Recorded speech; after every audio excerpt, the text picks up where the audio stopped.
नमस्कार। आज हम एक बहुत ही ज़रूरी टॉपिक पर बात करने वाले हैं। बात होगी डिजिटल फ्रॉड की, और ये कि हम अपनी मेहनत की कमाई को इन ऑनलाइन चोरों से कैसे बचा सकते हैं। यकीन मानिए, ये जानकारी आपके पैसों को सेफ रख सकती है। आपको अंदाजा है कि भारत में हर घंटे, जी हाँ, हर घंटे 150 से ज्यादा साइबर फ्रॉड रिपोर्ट होते हैं। ये चौंकाने वाला आंकड़ा है। मतलब जब तक हम ये बातें खत्म करेंगे तब तक न जाने कितने लोग स्कैम का शिकार हो चुके होंगे। तो सवाल ये है कि ये स्कैमर्स आखिर करते क्या हैं? इनके सबसे कॉमन तरीके कौन से हैं जिनके जाल में लोग अक्सर फंस जाते हैं? चलिए देखते हैं इनके सबसे बड़े हथियार। सबसे पहले आता है फिशिंग। ये समझ लीजिए कि ऑनलाइन चोरों का ये सबसे पुराना और आज भी सबसे असरदार तरीका है। इसमें होता क्या है, किसी बैंक या किसी जाने मानी कंपनी के नाम से एक एसएमएस या ईमेल आता है जो दिखने में हूबहू असली लगता है। जरा यहाँ स्क्रीन पर देखिए, एक असली और एक नकली एसएमएस में क्या फर्क होता है साफ दिख रहा है। नकली वाले में देखिए, भेजने वाले का नंबर एक नॉर्मल मोबाइल नंबर है, स्पेलिंग की गलतियां हैं और एक अजीब सा लिंक है।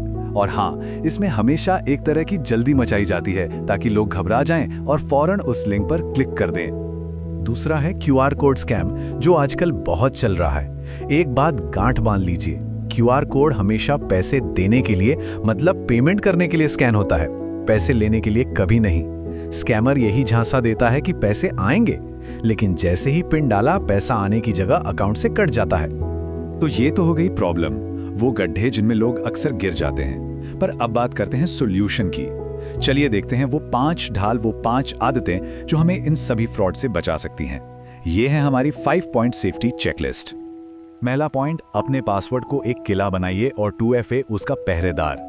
मतलब सभी पेमेंट ऐप्स के लिए एक मजबूत, लंबा और अलग पासवर्ड रखें। और साथ ही ऐप की सेटिंग्स में जाके 2 फैक्टर ऑथेंटिकेशन, जिसे 2FA भी कहते हैं, उसे जरूर ऑन कर लें। ये एक तरह का डबल लॉक है। नंबर 2, और ये सबसे जरूरी है, OTP और पिन आपकी तिजोरी की चाबी है, और ये चाबी किसी को नहीं देनी है, मतलब किसी को भी नहीं। एक बात हमेशा याद रखिए, कोई भी असली बैंक या कंपनी कभी भी कॉल या मैसेज करके आपका OTP या UPI पिन नहीं पूछेगी, और जो पूछे समझ जाइए वो 100% चोर है। तीसरा पॉइंट है पब्लिक वाईफाई का जाल। देखिए, रेलवे स्टेशन, कैफे या एयरपोर्ट पर मिलने वाले फ्री वाईफाई के लालच में आकर कभी भी कोई बैंकिंग या पेमेंट ट्रांजैक्शन मत कीजिए। हैकर्स ऐसे ही खुले नेटवर्क्स की ताक में बैठे रहते हैं। हमेशा अपना मोबाइल डेटा या घर का सिक्योर वाईफाई ही यूज करें। चौथा नियम है, क्लिक करने से पहले सोचें और जांचें। किसी भी अनजान एसएमएस या ईमेल में आए लिंक पर आंख बंद करके क्लिक नहीं करना है। एक सिंपल सी ट्रिक है, लिंक को 1 सेकंड के लिए दबाकर रखिए, उसका पूरा एड्रेस दिखने लगेगा। अगर वो एड्रेस sbi.com की जगह sbi-reward.xyz जैसा कुछ अजीब दिखे तो उसे छुए बिना तुरंत डिलीट कर दें। और हमारी चेकलिस्ट का 5वां और आखिरी पॉइंट, ऐप्स हमेशा ऑफिशियल स्टोर से ही डाउनलोड करें। कोई भी बैंकिंग या पेमेंट ऐप हो, उसे सिर्फ गूगल प्ले स्टोर या एप्पल ऐप स्टोर से ही इंस्टॉल करना है। किसी अनजान वेबसाइट या किसी दोस्त के भेजे लिंक से APK फाइल तो भूल कर भी इंस्टॉल न करें। अब सबसे जरूरी बात, मान लीजिए इतनी सावधानी के बाद भी कोई चूक हो गई और फ्रॉड हो गया, तो ऐसे में क्या करना है? देखिए, सबसे पहले तो घबराना बिल्कुल नहीं है। दिमाग को शांत रखकर फौरन कुछ कदम उठाने हैं। अगर ऐसा कुछ हो जाए तो ये 3 काम तुरंत करने हैं। स्टेप 1, बिना 1 सेकंड गंवाए अपने बैंक के 24/7 कस्टमर केयर नंबर पर कॉल करके अपने सारे कार्ड, नेट बैंकिंग और UPI को ब्लॉक करवाइए। स्टेप 2, फौरन नेशनल साइबर क्राइम हेल्पलाइन पर कॉल करके क्राइम रिपोर्ट करें। स्टेप 3, उस साइबर क्राइम रिपोर्ट की एक कॉपी लेकर अपनी बैंक ब्रांच में जाएं और एक लिखित शिकायत जमा करें। एक बात और, फ्रॉड होने के बाद जो शुरुआती कुछ घंटे होते हैं, उन्हें गोल्डन आवर कहा जाता है।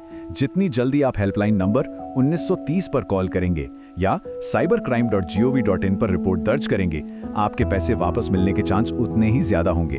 तो ये नंबर और वेबसाइट याद रखिए।